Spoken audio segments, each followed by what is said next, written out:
कोई भी रिएक्शन को बैलेंस करने के लिए स्टूडेंट सबसे पहले आप लोगों को केमिकल फॉर्मूले बनाने चाहिए, जिसकी बात हमने इंट्रोडक्शन वाली वीडियो में की हुई। इस वीडियो में बात करता हूँ कि किसी भी केमिकल रिएक्शन को हम बैलेंस कैसे करते हैं। जैसे मान लीजिए हमारे पास में एक रिएक्शन है, hydrogen burn in oxygen. Hydrogen को ऑक्सीजन में बर्न कर रहे हैं। बर्निंग करने का मतलब ही होता है कि ऑक्सीजन के साथ में रिएक्शन हो रही है, क्योंकि विदाउट ऑक्सीजन कोई भी सब्सटेंस कभी भी बर्न नहीं होगा। इस बात को ध्यान रखना, अगर क्वेश्चन में लिखा हुआ है बर्निंग तो इट सेल्फ अंडरस्टूड होगा कि वो ऑक्सीजन के साथ में रिएक्शन बन रही है। Okay, and it form water. हमने एक क्वेश्चन लिखा कि when hydrogen burn with oxygen then it form water. इसको हमें केमिकल इक्वेशन की फॉर्म में भी राइट करना है और फिर बैलेंस भी करना है। तो देखिए, हाइड्रोजन का फॉर्मूला आपको पता है, H2 होता है। ऑक्सीजन का फॉर्मूला पता है, H2O होता है। सॉरी, ऑक्सीजन का फॉर्मूला O2 होता है, लेकिन वाटर का फॉर्मूला तो H2O होता है। ये तो बात सबको अच्छे से पता होगी। अब हमें ये बताना है कि बैलेंस केमिकल इक्वेशन होती क्या है। देखिए, if number of atom in a reactant side and product side are equal then we call the reaction is balance. जितने नंबर ऑफ एटम रिएक्टेंट में है हम जानते हैं, इनको हम क्या बोलते हैं, रिएक्टेंट। जो बनता है रिएक्शन में उसको हम क्या बोलते हैं, प्रोडक्ट। ये बात हमने पहले ही बताई हुई है कि जो केमिकल रिएक्शन में पार्ट लेते हैं आर कॉल्ड रिएक्टेंट, और जो केमिकल इक्वेशन में फॉर्म्ड होते हैं दे आर कॉल्ड प्रोडक्ट। तो if the number of atom, बस एक वर्ड लगा लीजिए, number of atom in reactant and number of atom in product are equal then the reaction is balance. If they are not then reaction is unbalance. तो क्या ये reaction balance है? देखते हैं। यहाँ पर H कितने हैं, 2। यहाँ पर H कितने हैं, 2 सर, बराबर है, बहुत अच्छी बात है। यहाँ पर ऑक्सीजन कितने हैं, 2, लेकिन यहाँ पर ऑक्सीजन कितना है, 1। तो ये रिएक्शन अभी बैलेंस नहीं है। तो बैलेंस करने के लिए यहाँ पर ऑक्सीजन 2 है, यहाँ पर ऑक्सीजन 1 है, तो आप कहोगे सर 2 यहाँ लगा दीजिए। तो याद रखना, कभी भी आप बैलेंस करते टाइम जो भी आप नंबर लगाएंगे वो कभी भी ऐसे नहीं लगाएंगे, हमेशा नंबर लगेगा मॉलिक्यूल के आगे, कभी भी पीछे बीच में नहीं लगेगा। अब यहाँ पे 2 से मल्टीप्लाई ऑक्सीजन में तो हो गया, लेकिन 2 का मल्टीप्लाई हाइड्रोजन में भी होगा। ओके, तो हाइड्रोजन भी कितने हो गए, 4, लेकिन यहाँ पर हाइड्रोजन कितने हैं, 2। तो आप यहाँ भी 2 लगा दीजिए। अब चेक कर लीजिए पूरी रिएक्शन बैलेंस हुई या फिर नहीं हुई। यहाँ पर H4 है, यहाँ पर भी H4 है, यहाँ पर ऑक्सीजन 2 है, यहाँ पर भी ऑक्सीजन 2 है। Let's take one more example. एक एग्जाम्पल और लेते हैं रिएक्शन को बैलेंस करने के लिए। ठीक है, क्वेश्चन है methane burn in oxygen to form carbon dioxide and water. Methane को बर्न किया जा रहा है। बर्न करने का मतलब अभी आप लोगों को मैंने बताया कि हम ऑक्सीजन के साथ में रिएक्शन करा रहे हैं। टू फॉर्म, क्या क्या फॉर्म हो रहा है, कार्बन डाइऑक्साइड फॉर्म हो रहा है और वाटर फॉर्म हो रहा है। ठीक है, हमें इसको, ये रिएक्शन दी हुई है, इक्वेशन की फॉर्म में राइट करना है एंड देन उसको बैलेंस भी करना है। मीथेन का फॉर्मूला आप लोगों को पता नहीं होगा शायद, लेकिन हम लिख देते हैं। मीथेन का फॉर्मूला होता है CH4। ठीक है, अभी आप इसको याद कर लीजिए, आने वाले टाइम में हम समझा देंगे कि मीथेन का फॉर्मूला CH4 कैसे बना। ऑक्सीजन का फॉर्मूला सबको पता है, O2 होता है। कार्बन डाइऑक्साइड भी सबको पता है, CO2 होता है। हमारा माइक निकल गया तो हमें दोबारा से करना पड़ेगा, और कर लिया। और वाटर का फॉर्मूला भी आप लोग जानते हो, H2O होता है। ठीक है, अब हमको इस रिएक्शन को क्या करना है, बैलेंस भी करना है। तो बैलेंस क्या होता है, if the number of atom in reactant side and number of atom in product side are equal then the reaction is balance, otherwise it is unbalance. तो चेक करते हैं, यहाँ पर कार्बन 1 है, यहाँ पर कार्बन 1 है, यहाँ पर हाइड्रोजन कितने हैं, 4, लेकिन यहाँ पर हाइड्रोजन कितने हैं, 2। देखिए, यहाँ पर हाइड्रोजन 4 है, यहाँ पर हाइड्रोजन 2 है, तो क्या करना पड़ेगा हमको, यहाँ पर 2 से मल्टीप्लाई करना पड़ेगा। अब ऑक्सीजन देखिए, यहाँ पर ऑक्सीजन है 2, यहाँ पर कितने हैं, 2, और ये वाले भी 2, क्योंकि 2 से मल्टीप्लाई हाइड्रोजन में भी होगा और 2 से मल्टीप्लाई ऑक्सीजन में भी होगा। तो यहाँ पर ऑक्सीजन हो गए 2 एंड 2 4, लेकिन यहाँ तो ऑक्सीजन 2 है, तो क्या करना पड़ेगा, यहाँ पर भी आप 2 लगा दीजिए, और ये हो गई रिएक्शन बैलेंस। ओके, एक क्वेश्चन और लेते हैं ऑफ बैलेंस केमिकल इक्वेशन। आपको नीचे एक इन्फॉर्मेशन गिवन है, उसको बैलेंस केमिकल इक्वेशन की फॉर्म में राइट करना है। On adding aqueous solution of sodium hydro oxide, देखिए सोडियम हाइड्रो ऑक्साइड, इसका एक्वस सॉल्यूशन है। जब भी सॉल्यूशन एक्वस होता है तो हम ब्रैकेट में ए क्यू लिख देते हैं। A q stand for aqueous. Okay, aqueous का मतलब है कि सोडियम हाइड्रोक्साइड को पानी में घोला गया है। एक्वस सॉल्यूशन और नॉन एक्वस सॉल्यूशन क्या होते हैं, यही अंतर होता है। अगर हम किसी चीज को पानी में घोल हैं then we called it aqueous, पानी में नहीं है तो नॉन एक्वस। जैसे हम चीनी को पानी में घोलते हैं then we called it aqueous solution of sugar. Okay, नमक को पानी में घोलते हैं then we called it aqueous solution of salt. Okay, हाँ, फिर से क्वेश्चन पे आते हैं। On adding aqueous solution of sodium hydroxide to an aqueous solution of copper sulphate, copper sulphate के एक्वस सॉल्यूशन में इन दोनों को मिलाया जा रहा है। ओके, कॉपर सल्फेट ये भी एक्वस सॉल्यूशन है तो एक्वस के लिए आप AQ लिख देंगे। Then it form copper hydro oxide is precipitated. क्या बन रहा है यहाँ पर, कॉपर हाइड्रो ऑक्साइड बन रहा है, प्रेसिपिटेट बन रहा है। प्रेसिपिटेट की बात हम पहले कर चुके हैं।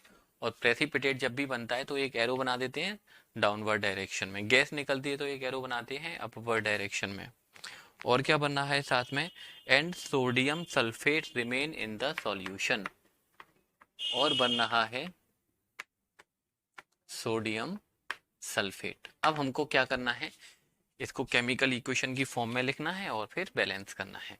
उससे करने से पहले हमें इन सबके फॉर्मूले पता होने चाहिए, क्योंकि बिना फॉर्मूले तो हम कुछ काम कर नहीं सकते। ऐसा नहीं है कॉपर है सल्फेट है तो कॉपर सल्फेट का फॉर्मूला Cu और कुछ भी मन से लगा दिया, नहीं, आपको फॉर्मूले आने चाहिए। हमने आपको जो पहला वीडियो बनाया था उसमें पॉली एटॉमिक आयन की एक टेबल दी हुई थी, उसको आपको अच्छे से याद करना ही चाहिए, क्योंकि बिना उसके हम आपको केमिकल फॉर्मूले बनाना नहीं सिखा पाएंगे। एंड देन जब केमिकल फॉर्मूले बनाना नहीं आता है तो कुछ भी नहीं सीख पाएंगे केमिस्ट्री में। तो सोडियम हाइड्रो ऑक्साइड, सोडियम का सिंबल होता है Na, हाइड्रो ऑक्साइड सब लोगों को पता है OH माइनस। ठीक है, अब सोडियम की वैलेंसी कितनी होती है, सोडियम का एटॉमिक नंबर होता है 11, कॉन्फिगरेशन इज 2, 8, 1। तो हाइड्रो ऑक्साइड की भी 1 है, तो सोडियम हाइड्रो ऑक्साइड का फॉर्मूला होना चाहिए NaOH। एक्वस सॉल्यूशन है तो एक्वस लिख दीजिए। कॉपर सल्फेट, कॉपर का सिंबल सब लोगों को पता है Cu है। सल्फेट आयन क्या होता है, SO4 माइनस माइनस, या -2 भी लिख सकते हो, कोई दिक्कत नहीं है। कॉपर की बैलेंसी हम आपको बता देते हैं, क्योंकि कॉपर का एटॉमिक नंबर अभी आप लोगों को नहीं पता होगा।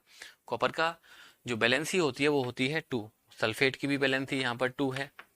तो फिर क्या बनेगा यहाँ पर, CuSO4, कॉपर सल्फेट, एक्वस के लिए AQ। अब क्या है, कॉपर हाइड्रो ऑक्साइड, तो कॉपर हाइड्रो ऑक्साइड का फॉर्मूला सोचिए, दिमाग लगाइए थोड़ा सा अपना।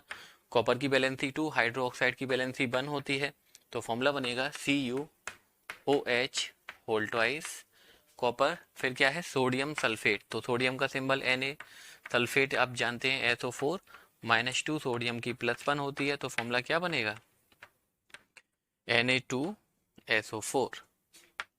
Na2, हालांकि हमको ये सारे फॉर्मूले ऐसे ही याद हैं, बनाने की ज़रूरत नहीं है, लेकिन आप लोगों के लिए हम इतनी मेहनत कर रहे हैं और आप भी फॉर्मूले बनाकर ही लिखिएगा।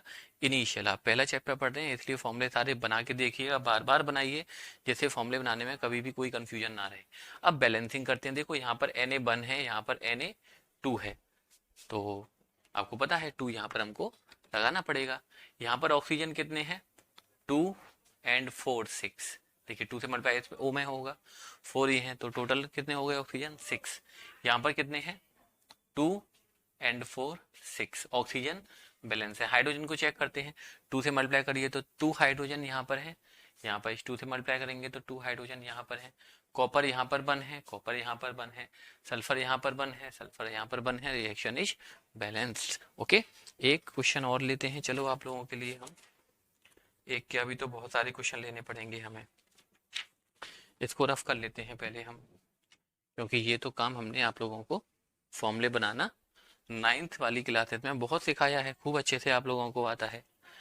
क्वेश्चन है, right the balance chemical equation with state symbol for the following reaction. State symbol का मतलब क्या है इस क्वेश्चन में मैं ये भी बताऊंगा। क्वेश्चन है, heated iron metal with steam, iron metal को स्टीम के साथ में आपको हीट करना है।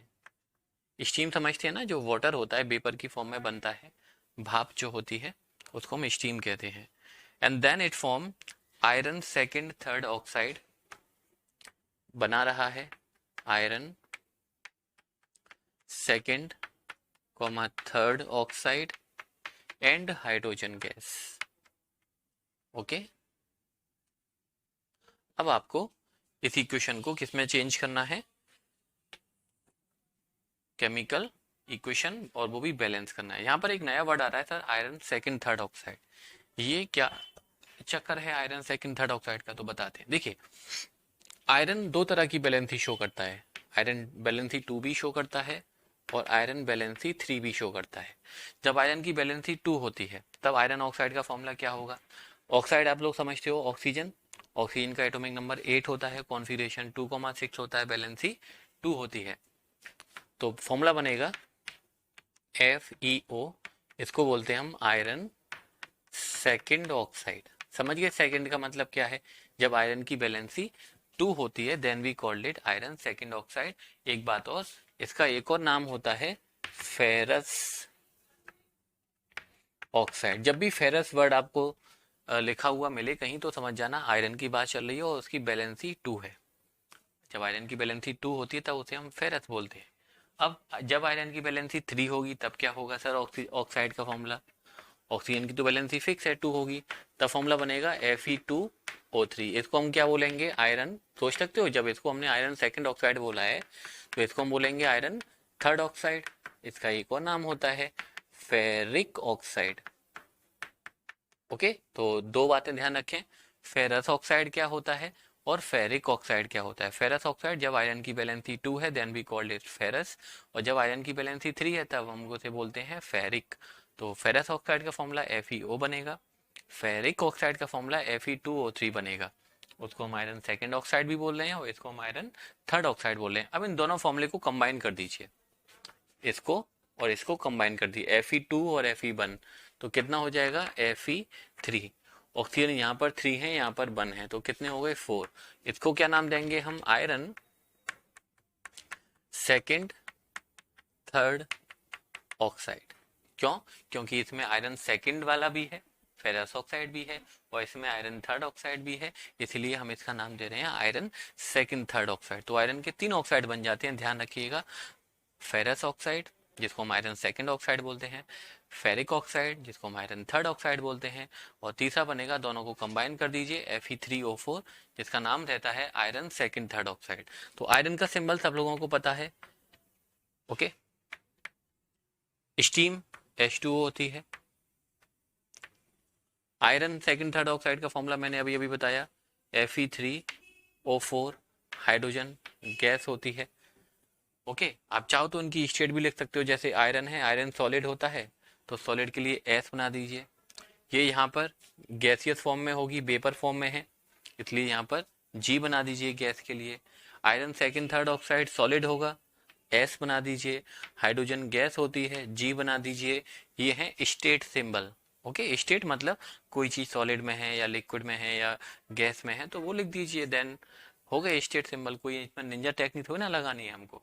अब हमको चाहिए कि ये रिएक्शन बैलेंस भी होनी चाहिए, तो यहाँ पर Fe1 है, यहाँ पर Fe3 है, ठीक है, यहाँ पर Fe1 है और इधर Fe3 है, तो हमको यहाँ पर 3 तो लगाना ही पड़ेगा।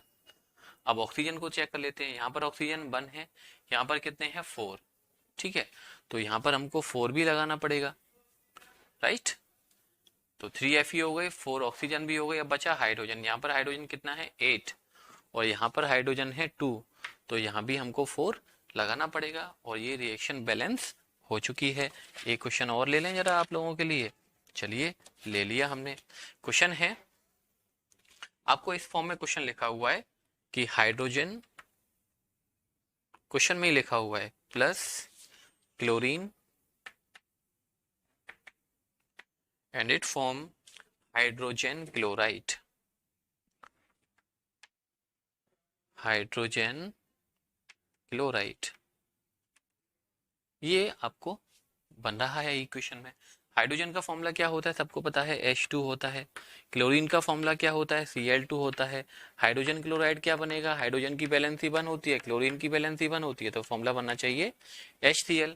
अब यहाँ पर हाइड्रोजन 2 है, यहाँ पर हाइड्रोजन 1 है, तो सर यहाँ भी 2 लगा दीजिए।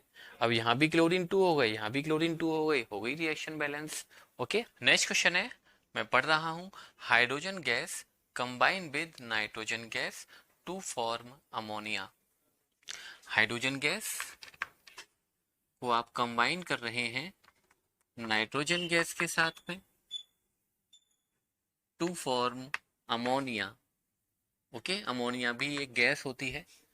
अब आपको इसे क्या करना है, इक्वेशन में कन्वर्ट भी करना है और बैलेंस भी करना है। तो सबको पता है हाइड्रोजन का फॉर्मूला H2 होता है, नाइट्रोजन का फॉर्मूला N2 होता है। अमोनिया गैस का जो फॉर्मूला होता है, आपको नहीं पता हो तो हम बता देते हैं, अमोनिया का फॉर्मूला होता है NH3। यहाँ पर H2 है, यहाँ पर H3 है। देखो जब इस टाइप का सिंबल हो ना कि यहाँ पे 2 है, वहां पर 3 है, यहाँ 3 है, वहां 4 है, तो जो उधर है मल्टीपल उसको इधर मल्टीप्लाई कर दीजिए, जो इधर का मल्टीपल है उसे उधर मल्टीप्लाई कर दीजिए। यहाँ पर 3 है तो यहाँ पर 3 लगा दीजिए, यहाँ पर 2 है तो यहाँ पर 2 लगा दीजिए। यहाँ भी हाइड्रोजन 6 हो गए, यहाँ भी हाइड्रोजन 6 हो गए। ओके, इस तरह से बैलेंस कर सकते हैं। नाइट्रोजन यहाँ पर 2 है, नाइट्रोजन यहाँ भी 2 है, हो गई reaction balance. Okay, next question है, magnesium burn in oxygen to form magnesium oxide. ये केमिस्ट्री में 10th क्लास की पहली रिएक्शन हमने आपको यही बताई है कि जब मैग्नीशियम को बर्न कर रहे हैं, बर्न करने का मतलब सब लोगों को पता है, मैग्नीशियम को बर्न कर रहे हैं ऑक्सीजन में, तो क्या बन रहा है, मैग्नीशियम ऑक्साइड फॉर्म्ड हो रहा है। हमें इसको इक्वेशन में कन्वर्ट करना है और इसको बैलेंस भी करना है।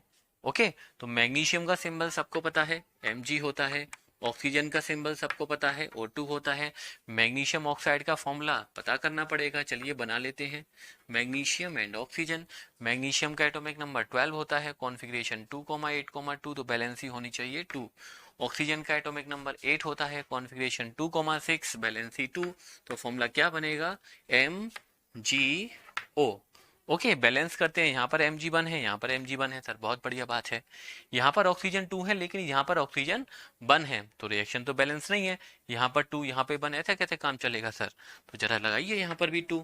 जैसे ही यहाँ पे 2 लगाओगे तो ऑक्सीजन तो 2 हो गए, लेकिन ऑक्सीजन के साथ साथ मैग्नीशियम भी 2 हो गए, तो यहाँ पर तो मैग्नीशियम 1 है, तो यहाँ भी 2 लगा दीजिए, हो गया रिएक्शन बैलेंस। देखो कभी कभी एग्जाम में सिंपल ये दिया जाता है कि एक रिएक्शन दे दी, इसको आप बैलेंस करिए और दूसरा ये बताइए इसमें रिएक्टेंट कौन से हैं और प्रोडक्ट कौन से हैं। तो बहुत सिंपल सी बात है, आप बता दीजिए कि यहाँ पर रिएक्टेंट हैं, एक तो मैग्नीशियम है और ऑक्सीजन है, और प्रोडक्ट क्या क्या बने हुए हैं इस रिएक्शन में, प्रोडक्ट बना हुआ है MgO। कभी कभी ऐसा भी क्वेश्चन एग्जाम में पूछ लिया जाता है कि कोई रिएक्शन दे दी, उसको आप बैलेंस कर लीजिए और सिर्फ इतना बता दीजिए कि इसमें रिएक्टेंट कौन से हैं और प्रोडक्ट कौन से हैं, वो लिख दीजिए और नंबर ले जाइए एकदम बढ़िया तरीके से।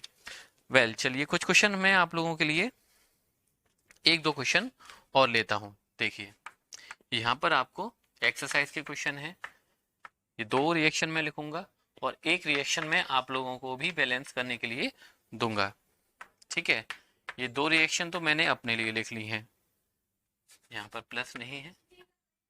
ठीक है, H2O प्लस O2, और एक रिएक्शन में आप लोगों के लिए लिखी हुई है, ये जो थर्ड रिएक्शन है ये समझ लीजिए आप लोगों के लिए है। ओके, इस रिएक्शन को आप बैलेंस करके मुझे कमेंट सेक्शन में बताएंगे, और जो आप लोगों के पास में बुक्स हैं उनमें से रिएक्शन को बैलेंस करने की प्रैक्टिस भी करेंगे, क्योंकि जब तक ये काम नहीं हो पाएगा आगे बिल्कुल मत पढ़िएगा, बिना बैलेंसिंग के काम आप लोग नहीं समझ पाएंगे। और हम पूरे चैप्टर में रिएक्शन को बैलेंस करना सिखाते रहेंगे, ये तो वीडियो है ये पर्टिकुलरली, पूरे चैप्टर में भी हम रिएक्शन को बैलेंस करना सिखाएंगे। यहाँ पर Na1 है, यहाँ पर Na2 है, तो यहाँ पर 2 लगा दीजिए, वेरी सिंपल, हो गया सर। ऑक्सीजन यहाँ पे 2 है, यहाँ पर 1 है, तो ये तो चक्कर पड़ गया, यहाँ पर 2 ऑक्सीजन है, यहाँ पे 1 ऑक्सीजन है, तो सर यहाँ भी 2 लगा दीजिए। लेकिन जैसे यहाँ पे 2 लगाएंगे तो सोडियम कितने हो गए, 4, लेकिन यहाँ तो 2 है, तो इस 2 को हटाइए और 4 को लगाइए। बहुत सिंपल सी बात है, बहुत सिंपल। जैसे यहाँ पे निंजा टेक्निक देखी होगी एकदम, वही टेक्निक हमने लगा दी यहाँ पर। यहाँ पे H2O2, यहाँ पे H2 है, यहाँ पर H2 है, बहुत बढ़िया बात है। यहाँ पर ऑक्सीजन 2 है, यहाँ पर ऑक्सीजन 1 और 2 3, तो यहाँ पे 2 लगाइए। तो देखिए ऑक्सीजन कितने हो गए, 2 and 2 4, तो यहाँ भी 2 लगा दीजिए, हो गया सारा काम बैलेंस। हाइड्रोजन 4 हो गए, हाइड्रोजन 4 हो गए, ऑक्सीजन 4 हो गए, ऑक्सीजन 2 and 2 4 हो गए। अब ये रिएक्शन आप लोगों के तुम्हारे हवाले ये रिएक्शन साथी हो। इस रिएक्शन को बैलेंस करके हमें जल्दी से कमेंट सेक्शन में बताओ कि आयरन के आगे कितना आना चाहिए और ऑक्सीजन के आगे कितना आना चाहिए या यहाँ पे क्या आना चाहिए।